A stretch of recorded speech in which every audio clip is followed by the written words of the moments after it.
All right, day 355 going live in a row. This is exciting. 10 more days until we hit that 1 year mark. So today we're just browsing. I've been looking at deals for properties that has been on Redfin less than 7 days. So trying to get you all the most recent listings that are being listed in this area. Came across this property. Now, great curb appeal. When I saw this property, I was like, oh wow, they actually did a really good job listing it. They staged it and everything. So this is very interesting. So now I can see sort of what I'm considering as the top of the top in terms of cosmetic finishes for this area for a 4 bedroom home.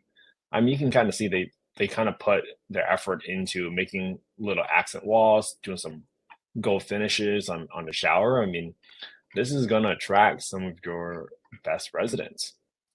But let's see if it actually cash flows, right?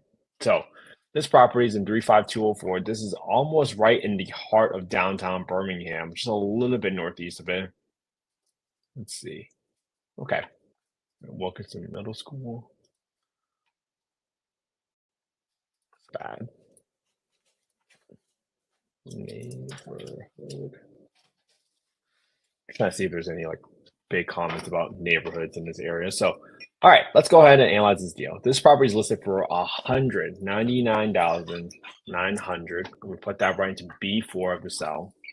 This property is turnkey. I don't see any issues around with it. I'm going to assume that maybe there's something for the roof because there's nothing in here about a new roof. So I'm going to go to my rehab calculator. I'm assuming everything is brand new. I'm not going to put in any new toilets or anything like that because this is probably brand new. I'm not going to put any interior painting. I got $5 for the landscaping outside, and I got $1,500 for the roof in case there's any roof patching that needs to get done. I'm hoping not, but can't hurt to have a little bit of money set aside because usually it's never going to be zero, right? Now, I'm going to delete that. It was multiplied by 3 first, so always check your formula in B6 because otherwise it was tripling the renovation because I was doing a scenario analysis yesterday, if you remember, on what happened if we were to triple the renovation. So I'm going to leave it as is right now. For my monthly income rents for this property, I need to first find out what county this property is in. Now that I found out that this property is in Jefferson County, what you want to do is Google HUD FMR. FMR stands for fair market rents, and what you want to do is click on the first link up top, click on the access a small area FMRs. On the next page, click up FY 2025 FMRs, go to Alabama, go to Jefferson County, click on next screen.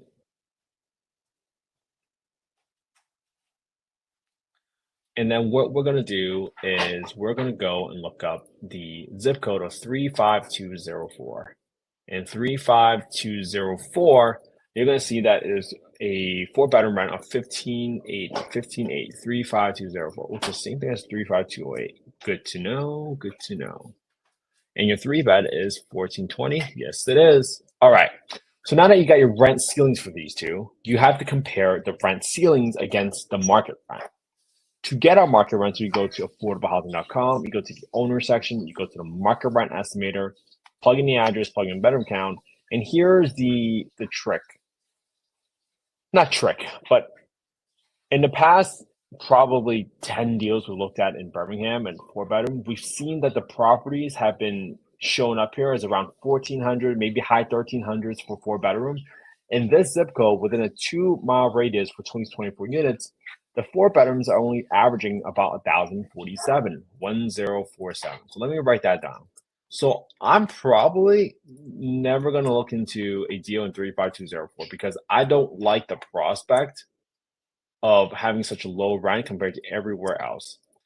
And 1927, 1047. And so I'm going to say automatically, I'm not going to look into any more deals in 35204 for a while unless the C rents actually come all the way back down. Because 1,047, you're probably not going to make any money on this deal. But let's go ahead and plug in the rest of the numbers so we can figure out what is the set of price, set of terms or the price that will make this a deal. So let's go ahead and put the rest of our expenses in. Property tax is $33. That seems a little low. Let me do at least double that. $33 seems really low. 66. And obviously, you got to double check your county assessor records, but 33 just seemed really low compared to everything that I've been analyzing. So, and then our insurance is going to equals to 155 times 1.2.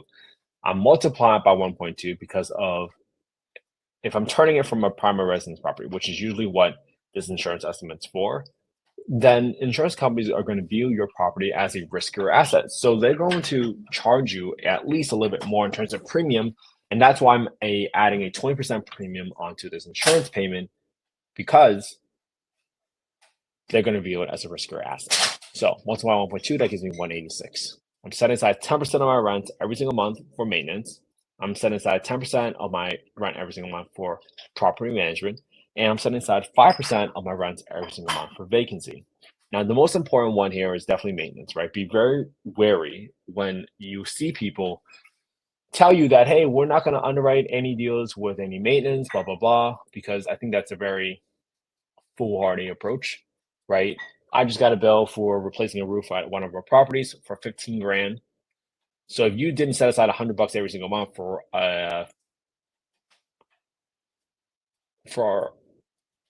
that long, I mean, you're going to be in a very, very bad position, because you're going to get that big bill, and then you're going to realize that, hey, I thought I was making this extra $100 a month for the past months, and now it's all gone, right? Less or a more minor repair would be, well, I just got a bill for $3,500 to replace the parts in 2 air conditioning units at my properties in Scottsdale, and that was $3,500. So if you don't set aside $100 for 35 months, right? All of a sudden you would have been out $3,500, and you would have been overestimating your profitability because you underestimated your expenses. So just keep that in mind. This money doesn't belong to you. You got to set that aside. You know these things are going to get replaced at some point. So don't be that person not incorporating these expenses into your underwriting. Okay. And now for my down payment in F19, I'm going to put 25% down. And then in E19, my down payment is going to equal to my B4, which is my asking price, multiplied by my down payment percentage of 25%. So it's going to be roughly around 50 grand. I got 2.5% for closing costs. I got $2,400 for our renovations reserve. And then my financing amount in K6 is going to equal to my asking price in B4 minus my down payment in E19, and that's going to be 150 grand. So if I'm financing this at 8% using a debt service coverage ratio loan or DSCR loan, what is that going to result in for me? After running all these numbers, if you get only getting 1,047 a month, well, you're negative 567 a month, and it's a negative 11.9% return on your capital, assuming you bought this property for 200 grand. Just keep it easy numbers, 200 grand, and your rehab was only 2,400, assuming you had 25% down payment and 8% interest. Now, let's say you go down, your interest rate's going down, right? Fed just announced they're cutting rates, but really interest rates are more dependent on the 10-year treasury bond yield. And as your spread between the 10-year yield and your mortgage rates, right? Historically, they've been around like 1.5 to 2% spread. I think last year we got to around 3%, or 2 years ago we got to a 3% spread between the 10-year yield and the mortgage rates. So now that the spread has gotten more narrow to what your traditional average is, well, some of your bigger moves for mortgages has already happened. So let's say you're getting at a 6.875 now, right? That's still not a deal. So what's your other lever? You have to figure out a way to lower your asking price. So even with the lower interest rate, that's still not a deal. What do I need to lower my asking price to get my cash on cash return to a 10% return? Again, it's not investment. I'm not soliciting any investments on the call, just showing you all the work that you have to do to play around with the levers and the terms to make something a deal. So if you go to $80,000, $70,000, that's the only way to get to a 10.4% return. So this is probably not a deal, or not even close to being a deal, right? Obviously, everybody has different criteria on what they determine is a deal, but going from a $200,000 offer to a $70,000 offer, someone's probably going to ignore you completely, right? So that's what it is. Let's say interest rates go all the way back down to 6% for a investment loan. Well, now all of a sudden you got a little bit more room, because now it went to 12%. So now you might be willing to pay 85, 80, 78, 75. So if your interest rate dropped by a whole nother point to 6%, your willingness to pay now goes up to 75 grand